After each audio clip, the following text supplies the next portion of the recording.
Bismillahirrahmanirrahim. Assalamualaikum warahmatullahi wabarakatuh. Alhamdulillahilladzi hadana li hada wa ma kunna linahtadiya laula an hadana Allah. Asyhadu an la ilaha illallah wahdahu la syarika lahu wa asyhadu anna Muhammadan abduhu wa rasuluhu ba'd. Lalu syukur marilah kita panjatkan bila terabun kufur. Alhamdulillah atas nikmat dari Allah Subhanahu wa taala di pagi yang berbahagia ini, di hari Rabu. Tanggal berapa sekarang, Bu? Tanggal kemarin Bu. Kapan minggu atau tiga hingga punya Jumadil akhir. Ya tentu sekedar dari Ramadan Bu. Ini umurnya punya tercatat Ramadan teh. Kami sebarasa si Bu. Dua sasi langkung sekali nyemunya negarawas sungguh tiada terasa Ramadan insya Allah akan menjumpai kita. Ada salah satu doa yang sebetulnya doa ini populer, hanya saja derajatnya yang dhaif, yang diriwayatkan Imam Ahmad. Gimana? Allahumma barik lana fi Rajab wa Sya'ban wa barik Ramadan. Hadis ini populer hanya saja derajat yang dhaif. Ada sebuah asar yang sahih di mana dahulu para salafus saleh atau orang-orang salaf terdahulu mereka banyak berdoa kepada Allah minta agar dipertemukan dengan bulan Ramadan. Di antaranya doa mereka salah satunya sebagaimana asar yang sahih, Allahumma salimni ila Ramadan wa salim Ramadan wa tasalamhu minni mutaqabbala. Allahumma salimni ila Ramadan, ya Allah selamatkanlah aku sampai di bulan Ramadan. Wa salim Ramadan dan selamatkan Ramadan sehingga menjumpai aku. Kemudian wa tasalamhu minni mutaqabbala, dan terimalah amal di bulan Ramadan sebagai amal yang diterima, yang makbul. Ya, intinya kita minta banyak berdoa kepada Allah agar dipertemukan dengan bulan Ramadan. Dan alhamdulillah Ustaz nampaknya sudah siap. Begitu MC yang kali karena anggota tadi baru dari kampus dan harus ke sekolah, jadi menjaga waktu. MC-nya langsung kabur ke Bapak. Demikian saya terima kasih ya semoga kepada ibu sekalian yang sudah terlibat dalam kegiatan ini, siapapun, semoga Allah Subhanahu wa taala membalas setiap amal soleh dari ibu sekalian dengan pahala terbaik di sini. Mohon maaf atas kekurangannya. Assalamualaikum warahmatullahi wabarakatuh, dan kepada Ustaz Fadil Tafadhal Mashkur.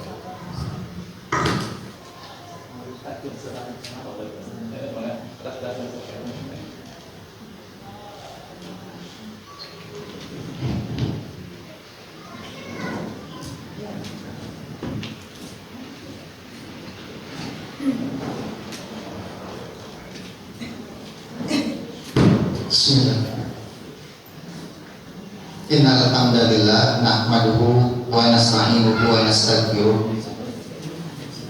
A'udzu billahi min syururi anfusina wa sayyiati a'malina, man yahdihillahu fala mudhillalah wa man yudlil fala hadiyalah.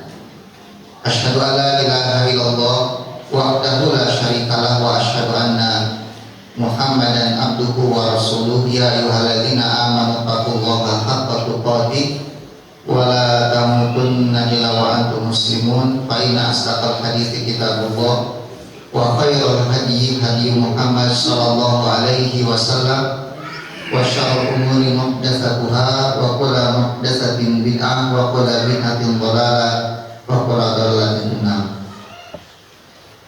Ibu dan amak sedayana Bu. Semangat tadi ya kenal semangat. Jika nolak rezeki menjadi salah tahu akan mau masaknya nama mana bintang dia Bu? Alhamdulillah. Hari ini Ibu kita lanjutkan pembahasan kitab 40 hadis tentang keutamaan la ilaha illallah. Sebelumnya kita membahas bahwa kewajiban kita yang paling pertama itu ya la ilaha illallah, tauhid kepada Allah Subhanahu wa taala sebelum yang lainnya. Karena setiap amal itu tanpa la ilaha illallah dia seperti debu yang diterbangkannya jika kesik diawurkeun gitu. Jadi tidak ada manfaatnya ke ayat apakna. Oleh sebab itu kita harus memperbaiki akidah kita, terutama ketauhidan, jangan sampai tercampur oleh kesyirikan. Apalagi kalau terbawa mati, maka tempat kita di dalam neraka itu. Salamina sanang-nang jalmi zina, aya nu judol, aya nu korupsi, mau keacan obat bisa jadi masuk neraka, tapi ada kemungkinan nanti keluar dari neraka. Tapi orang yang musyrik itu selama-lamanya itu. Nah, selama-lamanya abadi. Oh iya mesti gitu ibu. Naudzubillah. Sanang-nang ibu dengan neraka kumaha. Mudah-mudahan orang malaikat surga teras ini bu, tanpa hisab, tanpa azab. Nah hadis yang kedua ibu judulnya mengajak atau menyeru atau berdakwah ya, berdakwah mengajak kepada la ilaha illallah, mengajak kepada la ilaha illallah wa anna sabilul falahi, dan la ilaha illallah itu adalah jalan kemenangan, jalan kemenangan. Hadisnya dari Thariq Ash'as ibn Salim, beliau berkata, telah meriwayatkan kepadaku seorang kakek-kakek dari Bani Malik ibn Kinana. Qala, dia berkata, ra'aitu Rasulullah sallallahu alaihi wasallam, aku melihat Rasulullah sallallahu alaihi wasallam bisukin dzil majazi, di sebuah pasar. Pasar nate namina Dzul Majaz. Nah ini teh semacam pasar kaget ibu. Biasanya pasar Dzul Majaz ini diadakan di musim haji. Tempatnya di Mina. Bukan di Mina, di dekat Arafah. Ayo kantos kepada Arafah. Anu haji nu umroh kantos kantos. Anu teu acan didoakeun tinggal angkat. Nah, jadi setiap musim haji teh di Arafah teh sok aya pasar namina Dzul Majaz. Margi di musim haji mah jalmi teh ibu dari seluruh penjuru dunia datang ke sana. Nah, bagi Nabi ini kesempatan. Kesempatan apa? Berdakwah, menyebarkan Islam. Emang orang musyrik haji ibu, orang musyrik ya haji sami. Cuma mereka ketika tawaf telanjang bulat. Apa yang mereka lakukan? Nganeot jeung keprok. Jadi gitu kan, kekeprokan nganeot bari jeung ditaranjang istri pamegat. Kenapa mereka haji? Karena sebetulnya ibu orang Arab itu dulunya beragama tauhid semenjak zaman Nabi Ibrahim. Jadi ribuan tahun mereka itu mentauhidkan Allah, sampai ada seseorang yang namanya Amr bin Luhai. Amr bin Luhai membawa berhala dari Syam. Jadi di kota Makkah itu patung. Gitu, asal nama bertauhid. Yang pertama haji ke sana sih ibu. Yang pertama kali melaksanakan ibadah haji itu Nabi Ibrahim bersama Nabi Ismail. Ya, nah kemudian beranak pinak kan Ismail tuh. Nah keturunannya itu ikut beragama tauhid, melaksanakan ibadah haji. Tapi semenjak adanya Amr bin Luhai ini, orang-orang Mekah jadi musyrik kepada Allah.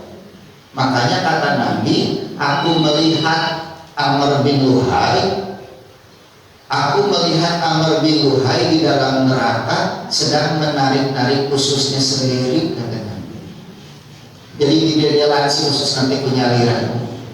Nah, karena gara-gara dialah patung-patung berhala masuk ke kota Mekah, sampai di Ka'bah itu ada 360 patung, 360 berhala yang disembah oleh orang-orang musyrik. Nah, dihancurkan oleh Nabi. Kapan dihancurkannya? Ketika futuh Mekah. Jadi itu Nabi dihancur-hancurkan. Maka ada patung dilarang di Islam itu. Etate patung-patung etate kawin patung orang-orang soleh. Jadi orang soleh zaman dulu dipatungkan untuk dikenang gitu, karena jasa-jasanya lami kalamian disembah gitu. Makanya cikal bakal kemusyrikan itu ibu adalah terlalu berlebihan mencintai orang-orang soleh. Terlalu berlebihan, lebih ke kali patungkeun soleh begitu. Kadang sok ditaklokeun gambarna teh. Dugikeun ka aya anu salat teu khusyuk kajabi ninggal gambar teh. Aduh, ibu eta kade eta bibit kemusyrikan gitu teh. Nah, kakumpul parantos janten di zaman Nabi sallallahu alaihi wasallam. Parantos juga gitu. Nabi patung orang-orang soleh nanti dihancurkan. Itu makanya Nabi berkata kepada Ali bin Abi Thalib, wahai Ali, tidaklah engkau menemukan patung kecuali harus engkau hancurkan. Cing ibu di bumi ada patung tuh. Bilih ya mah. Kalau kayak ibu teh misalnya amang ke candi, ani candi teh aya patung, teh kudu ditakol ku ibu teh. Ani bunda bakal penjara gitu. Bisa serang. Dari orang mah dianggapnya cagar budaya gitunya. Maling panginten puntennya anu sok jalan-jalan ke Jogja. Samanya meser ieu meser oleh-olehnya. Patung Siddhartha Gautama di Pesnya udah dipajang di bumina. Tekeng eta teh ibu. Eta teh berhala. Pada abdi mah kanggo pajangan hukum, kanggo pajangan hukum itu kan margi disembah dan berhala untuk orang-orang non-Islam itu. Itu ibu. Jadi kalau ibu bertanya, kok bisa ya orang-orang musyrik datang mau berhaji? Itu sejarahnya. Nah, Nabi diutus untuk meluruskan kembali agama Nabi Ibrahim yang sudah diselewengkan. Gitu. Makanya orang-orang musyrik itu kalau ditanya siapa yang menciptakan langit dan bumi, mereka mengatakan Allah. Siapa yang menghidupkan dan mematikan, mereka mengatakan Allah. Tapi mereka menyembah kepada selain Allah. Kalau mereka ditanya, kalian kenapa sih menyembah patung-patung ini? Mereka mengatakan kami menyembah patung itu supaya mereka mendekatkan kami kepada Allah. Jadi mereka tawasul kepada Allah dengan patung-patung. Makanya hati-hati ibu, nanti dalam Islam tawasul itu tuan dalam pembelajaran kita itu ada tawasul yang dibolehkan, yang sesuai sunnah Nabi, ada tawasul yang diharamkan. Nah, diantaranya tawasul yang diharamkan itu tawasul kepada patung-patung orang-orang yang sudah mati. Itu nggak boleh, karena itu kebiasaan orang-orang musyrik zaman dulu. Ada tawasul yang dibolehkan seperti apa Pak Ustadz? Boleh, misalnya ada orang soleh masih hidup, kita minta didoakan, itu boleh. Tapi orang solehnya harus masih apa? Hidup.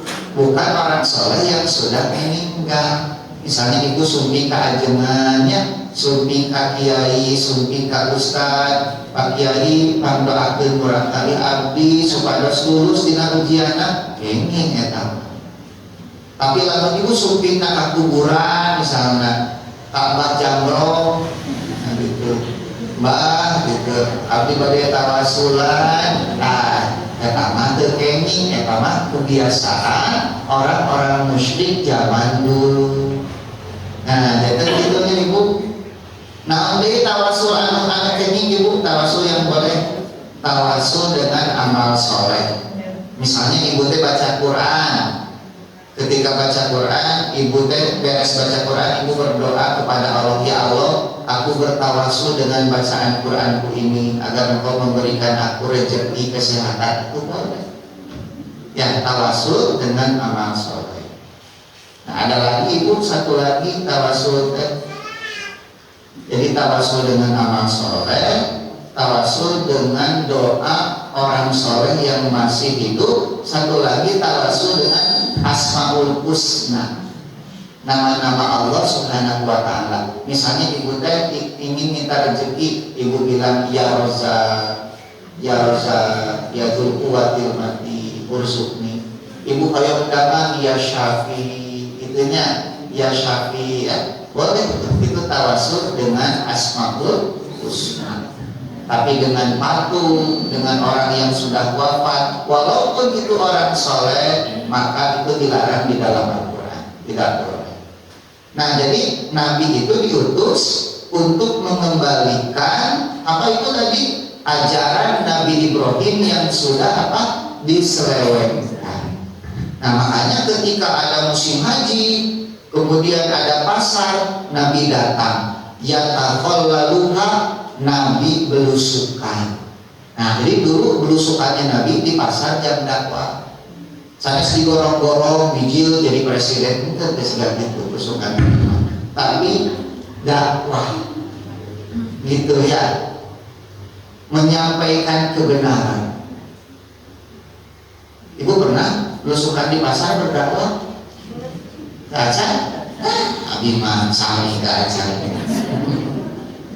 ke pasar kepada negara asing, mereka bingung dengan tarasi gitu ya. Nabi itu Ibu selalu memanfaatkan setiap momen gitu ya. Kemudian Nabi berkata apa? Kulu, katakan oleh kalian la ilaha illallah. Nabi mendatangi setiap orang, katakan la ilaha illallah, katakan la ilaha illallah, supaya mereka masuk Islam, selamat dari kemusyrikan dan selamat dari api neraka. Nah, kira-kira kita berani nggak sih sama tetangga yang belum muslim, yang berkesumping kabuminan? Sok katakan la ilaha illallah. Bantu teh Ibu, bantu. Sami bikin bantu. Kadang-kadang kalau kita mengajak non muslimah suka dianggap nanti intoleran.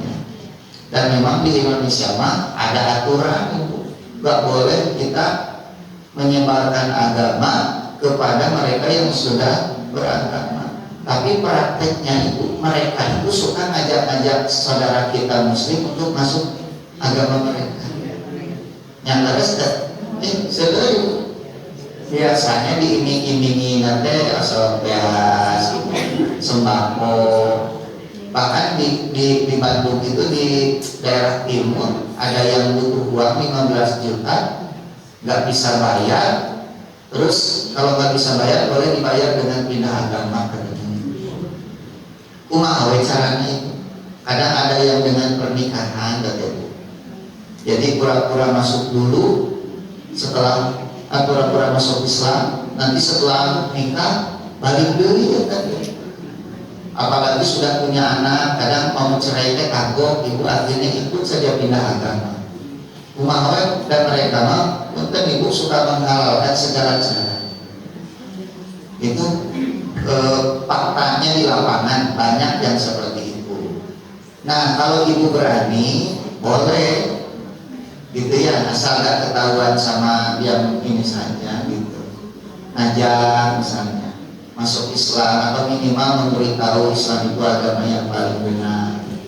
Nah, orang mah Ibu tahun koroni dakwah kami muslimnya umat Islam sorangan ge segar PR mengaku Islam can sholat, Ramadan sumping ke puasa, punya harta tidak berzakat gitu Ibu. Ada yang malas ngaji, diajak ngaji teh sibuk yang sibuk. Ibu aja orang ngaos, di mana dulu sibuk. Jadi ibu ngaos di dia teh pengangguran hunkul itu jangan gitu-nya. Nah gitu ibu. Nah jadi ada beberapa hikmah ibu yang bisa kita ambil dari hadis ini. Pertama tadi anjuran mengajak orang kepada Islam. Ya, anjuran mengajak orang untuk bertauhid, mengucapkan la ilaha illallah.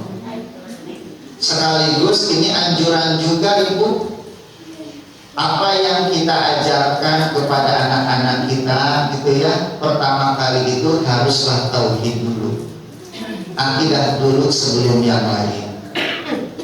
Jangan sampai ibu teh anak-anaknya pertama kali diajarkan teh nyanyi misalnya, bermain gitar, tari balet, budak sena kubuiran di kalieur, terus bahasa Inggris bukan itu yang pertama kali diajarkan kepada anakku, tetapi la ilaha illallah. Anak kita itu harus tahu tidak ada yang berhak diibadahi, disembah kecuali Allah Subhanahu wa Ta'ala. Tanamkan di dalam hati mereka sampai mereka besar harus bertauhid kepada Allah. Lamun ibu nuju ngobrol jeung putu tarosna cu ari nu menciptakan gunung saha gitu nya, kete Allah gitu. Yang menciptakan kucing siapa? Allah. Terus seperti itu ibu diulang-ulang sehingga masuk ke dalam hati dan akal mereka. Tidak ada yang menciptakan, menghidupkan, mematikan, tidak ada yang berhak diibadahi kecuali Allah Subhanahu wa Ta'ala. Jadi dakwah teh ibu sanes tugas abdi hungkul ya. Sanes tugas Ustaz Dede hungkul, ibu oke gak berkewajiban dakwah minimal di keluarga sendiri. Si bapak masih kering ngedul ke masjid dakwahan ke ibu kayaknya. Si bapak ngedul ngaos, korea ngaos, atau bayana nyoko manuk gitu. Kayak manuk dakwahan ibu-ibu teh di pasihan terang gitu. Kekedah jika ceramah siang ieu kekedah ibu teh di bumi teh innal hamdalillah. Kekedahnya pantosan wae Bapak atau main-main manuk, ngurus wae manuk hari ibu teh diurus ke mana gitu nya. Tapi kade bisi ngamuk ulah sabari petunjuk ibuna. Bapakna milih ngamuk gitu. Anak-anak perempuan ibu yang belum pakai jilbab ya, kasih tahu wajib menutup apa? Aurat. Yang belum sholat segera kasih tahu untuk melaksanakan sholat gitu. Aduh cenah Pak Ustad kali keneh kurang kali teh digugah ke subuh karunya cenah. Ibu Allah mah lebih sayang kepada anak kita ketimbang kita sendiri. Jadi ibu teh nyaah ka budak teh sampai tidak mau membangunkan untuk sholat subuh, padahal Allah lebih sayang kepada dia. Jadi jangan sampai sayang kita teh ceparan sundamanya ahdulan. Ya, cuma sayang untuk urusan dunianya saja, tapi kita tidak sayang urusan akhirat mereka. Maka sok buka ke baru dak ke subuh. Kadang ibu lamun tos SMP mah hese eta. Makanya kata Nabi usia berapa anak itu diajarkan sholat?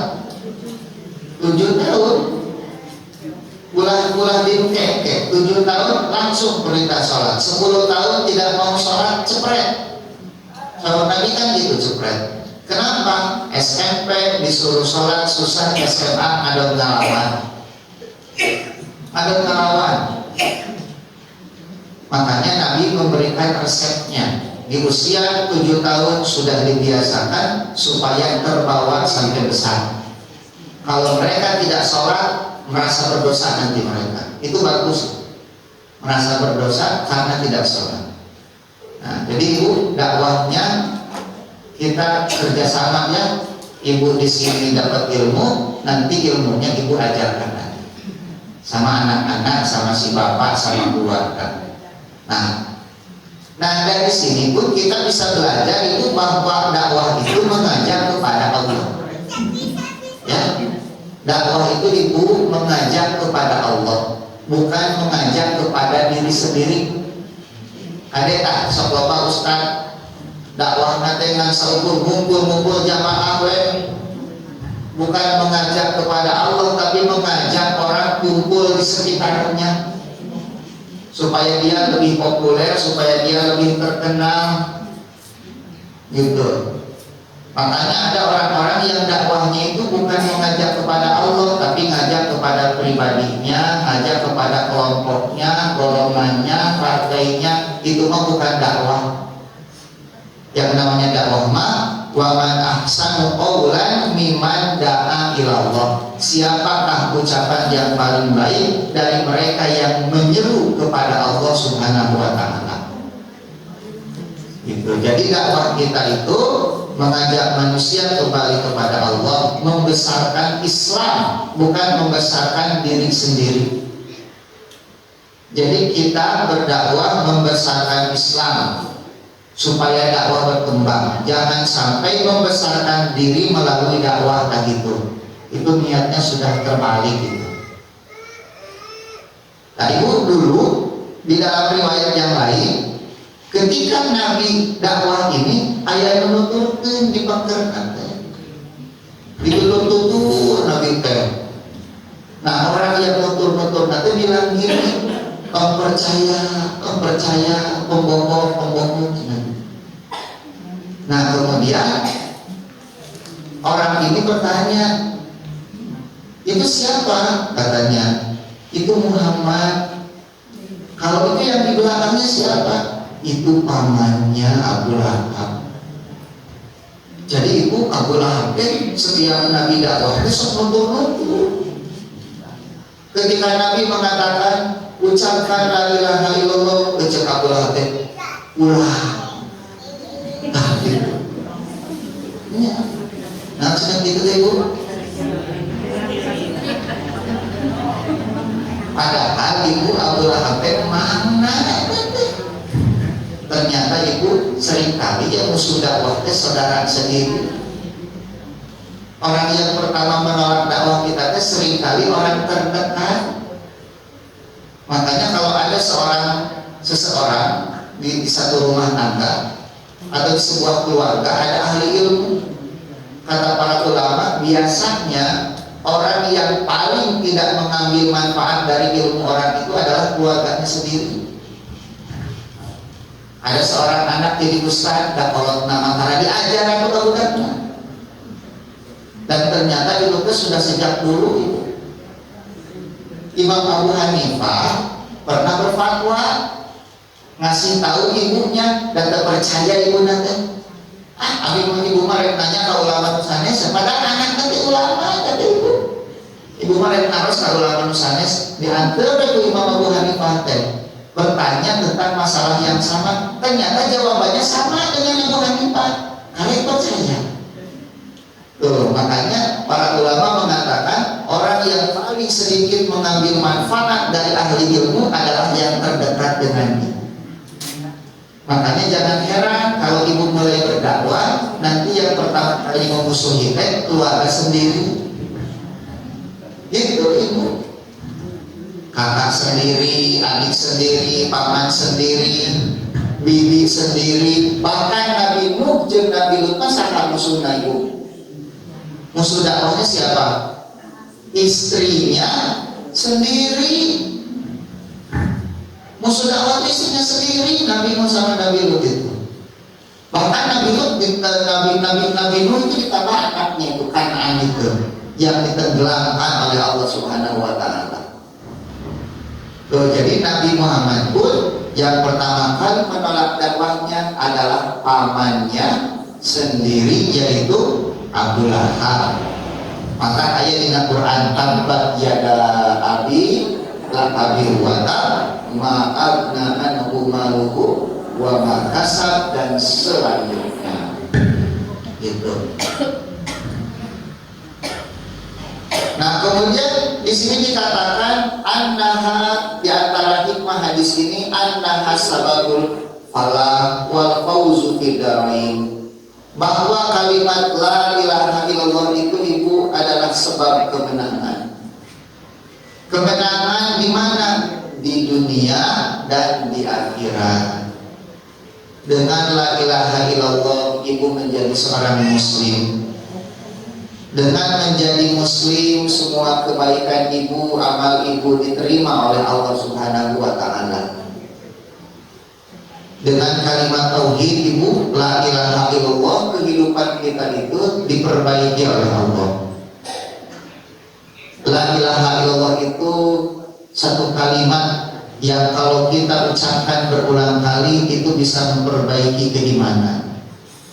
Kalau keimanan kita baik, hubungan kita dengan Allah baik, maka hidup kita dimudahkan, ibu. Nah, hidup kita dimudahkan. Makanya Nabi mengatakan perbaharuilah iman kalian. Bagaimana caranya ya Rasulullah? Perbanyak ucapkan la ilaha illallah. Ibu sok nggak intensi seger. La ilaha illallah, la ilaha illallah. Eta teh ibu pami nuju galaunya, ibu seueur la ilaha illallah teh icagal teh. Kesulitan hidup oleh Allah dibukakan jalan keluarnya. Rezeki ibu dilapangkan, ibu diberikan kesehatan, dimudahkan untuk melakukan ketaatan. Makanya perbaiki la ilaha illallah kita. Nah, itu kebahagiaan di dunia dan kebahagiaan di akhirat. Apa? Masuk ke dalam surga. La ilaha illallah itu ibu ibaratnya siga kunci, tulang kunci, jadi pintu surga itu tertutup ibu. Nah, dibukakeun nanti ku kalimat la ilaha illallah. Pintu langit, pintu surga itu terbuka dengan kalimat la ilaha illallah. Makanya ibu mengucapkan la ilaha illallah, walaupun na'udzubillah misalnya harus masuk dulu ke neraka, itu enggak kekal, bakal keluar nanti. Tapi jangan mau ambil dari la ilaha illallah ya, karena neraka itu tenang namanya paling sadinten. Nah, pada sadinten di neraka itu 1000 tahun ya kan. Nah, orang-orang Yahudi makan gitu, lan tamassanan naru ila ayyaman ma'dudat. Kami tidak akan masuk neraka kecuali beberapa hari saja. Padahal sapoe nanti 1000 tahun. Kita mah masuk surganya insya Allah tanpa hisab, tanpa azab. Ibu, la ilaha illallah itulah modal kita untuk mendapatkan syafaat Nabi. Orang yang la ilaha illallahnya batal, jangan harap mendapatkan syafaat.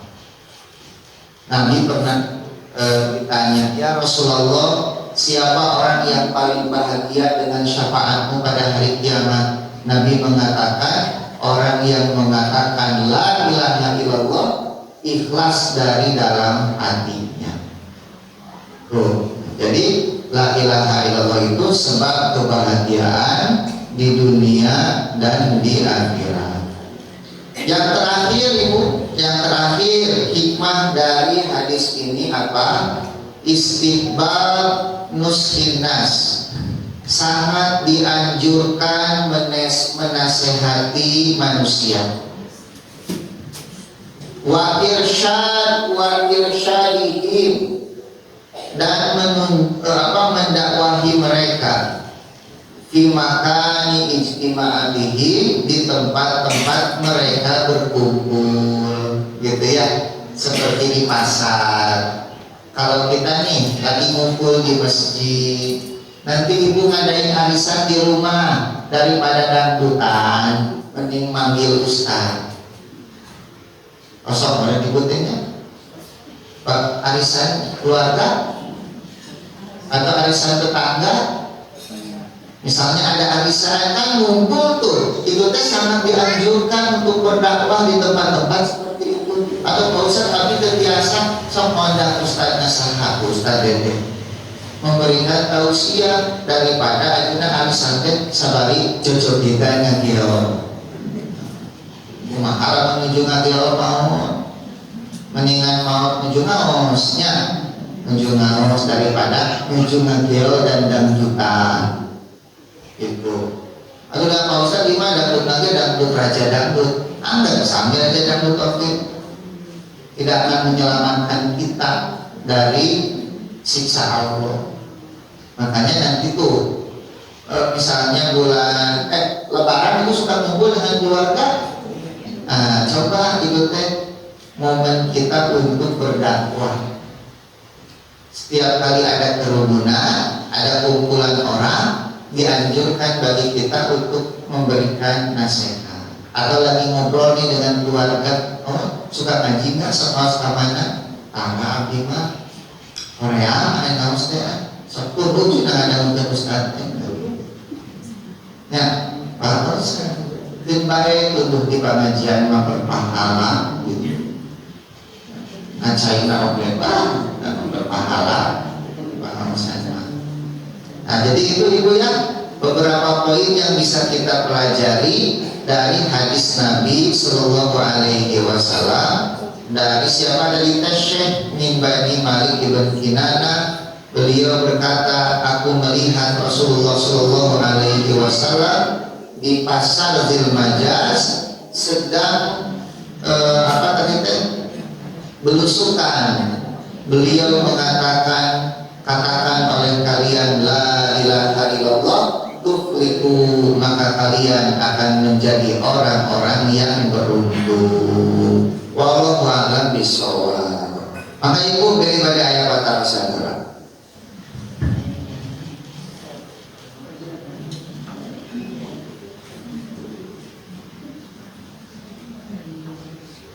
Abdi teh nuju rada barusuh ya. Mana di luar kalau ada yang bertanya silakan. Mana? Ada? Oh ibu. Kata Bu. Pakai mic ibu ya.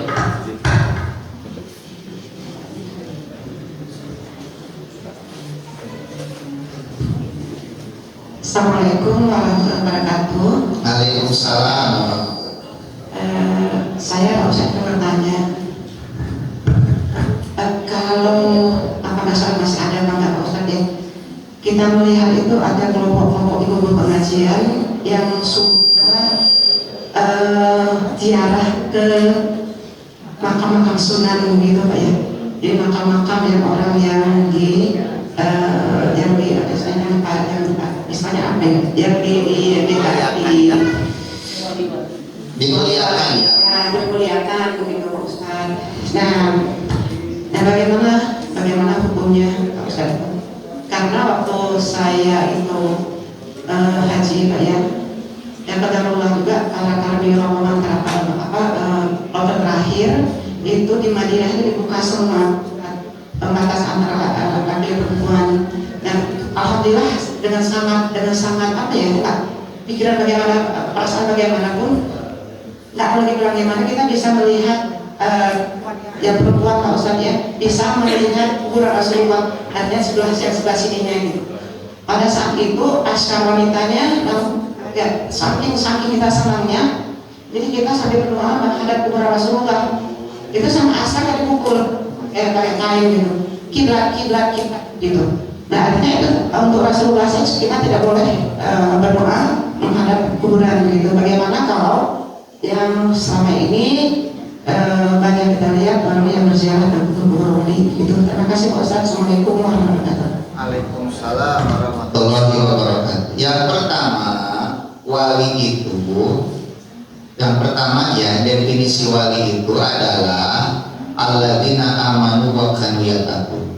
Alladzina awliya Allah la khaufun alaihim wa lahum yahzanun.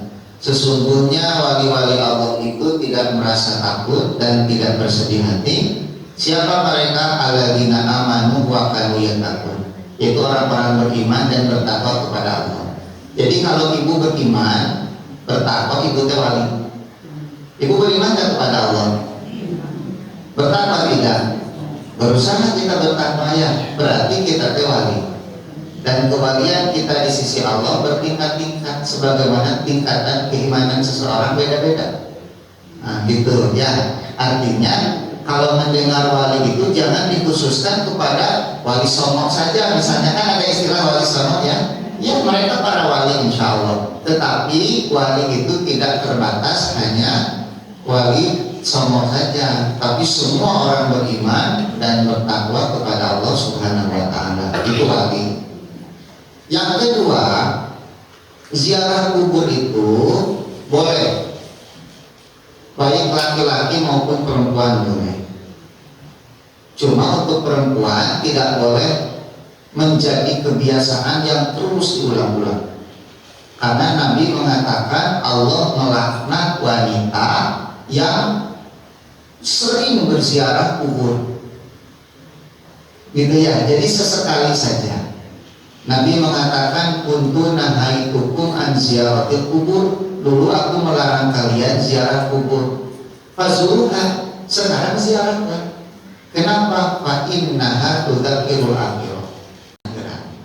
Jadi tujuan ziarah kubur itu pertama mengingat akhirat bahwa kita akan mati seperti itu. Yang kedua mendoakan orang yang sudah meninggal dunia.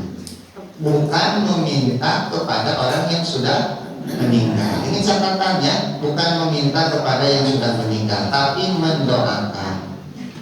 Nah, pertanyaannya, boleh tidak kita secara menyengaja ini ziarah ke kuburan wal fulan? Gitu ya. Ada sebuah hadis dari Nabi bersabda seperti ini.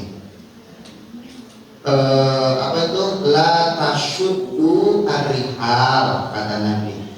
Janganlah kalian menyengaja melakukan perjalanan ke satu tempat yang dianggap istimewa, illa kecuali ila salah satu masjid, ketiga masjid saja. Apa? Masjidil Haram, kata Nabi. Kemudian Masjidil Hadza, yaitu Masjid Nabawi. Yang ketiga Masjidil Aqsa. Ketika ibu ke Madinah, ibu di awalnya diparangkeun ke Madinah, diberangkatkan. Itu niatnya apa? Ziarah ke makam Nabi atau ziarah ke Masjid Nabawi?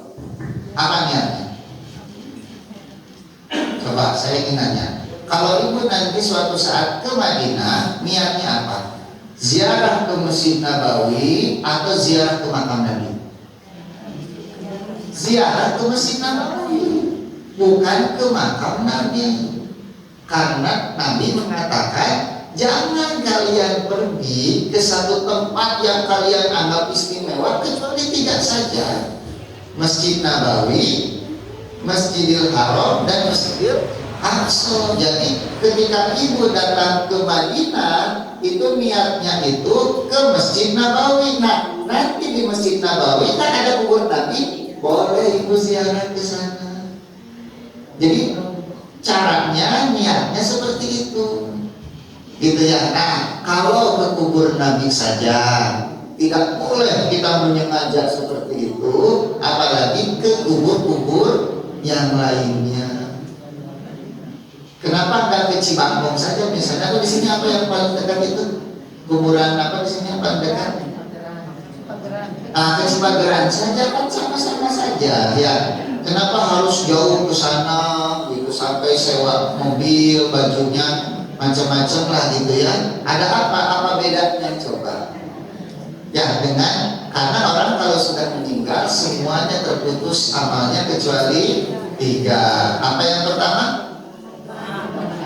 Sedekah jariyah, wakaf. Yang kedua ilmu yang bermanfaat. Yang ketiga anak soleh yang mendoakan. Jadi semuanya sama, apakah itu manusia biasa atau wali dan semacamnya, amalnya terputus kecuali tiga. Nah oleh sebab itu ibunya kalau mau ziarah ziarah saja ke kuburan yang terdekat gitu. Dan kalau mau mendoakan sebetulnya kan tidak perlu ziarah pun doa kita sampai. Misalnya orang tua ibu, ayah meninggal di Mekah, ibu meninggal di Cipageran misalnya. Terus ibu teh berdoa di sini, itu doanya lebih sampai yang mana? Yang ke Mekah dulu atau yang ke Cipageran dulu? Ya sama saja gitu nya. Oh, jika heula Cipageran, cenah Mekah mah jauh deui. Ya sama dengan doa nama ke siapa? Doa Allah. Jadi nggak perlu ibu juga kalau harus mau mendoakan yang meninggal teh harus datang dulu ke kuburannya, itu nggak perlu juga, gitu ya, bukan sebuah keharusan.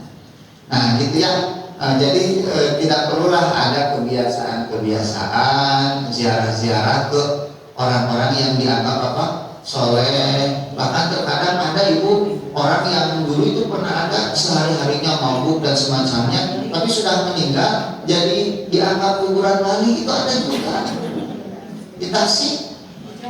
Itu hanya jadi didatangkan kio sudah diminta berkah, padahal selama hidupnya itu tukang mabuk ibu. Ya mungkin karena dongeng-dongeng semacamnya ya, orang tidak tahu hakikatnya seperti apa. Ya wallahu a'lam bishawab. Gitu ya. Silakan, ada lagi satu lagi saja. Ini kayaknya perutnya udah apa itu? Cuanti. Satu lagi saja ibu. Mana bu? Waalaikumsalam warahmatullahi wabarakatuh. Begini Pak Ustadz, kalau kita itu sepertinya kepada guru ya, kepada ustadz guru itu diharuskan, katanya ada yang mengharuskan menyebut pangersa. Pangersa Chandra Ditio. Nah itu kan ada Pak Ustadz seperti guru-guru itu katanya itu jangan nyebut ustadz, harusnya nyebut pangersa. Ya, itu bagaimana? Mungkin tujuannya untuk adab, menghormati jasa beliau yang mengajarkan ilmu, menerangi umat. Tidak apa-apa kita manggil pangersa sebagai penghormatan adab, tapi ibu di dalam menghormati orang soleh tadi tidak boleh berlebih-lebihan. Sampai puntennya suka ada gini ngesot gitu ya, sambil ngesot gitu. Nah itu nggak boleh. Suatu hari sahabat tuh lagi duduk bu, menuju carali gitu. Rasulullah SAW sumping datang. Sahabat berdiri langsung untuk menghormati Nabi.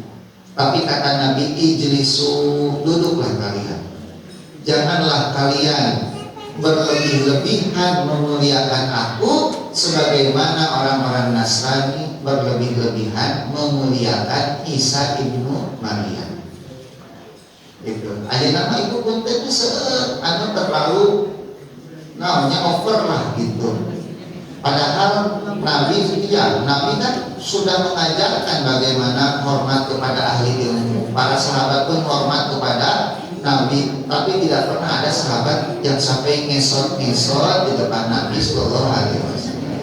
Itu ya. Wallahu a'lam bishawab. Subhanakallahumma wa bihamdika asyhadu an la ilaha illa anta astaghfiruka wa atubu ilaik. Assalamualaikum warahmatullahi wabarakatuh. Waalaikumsalam.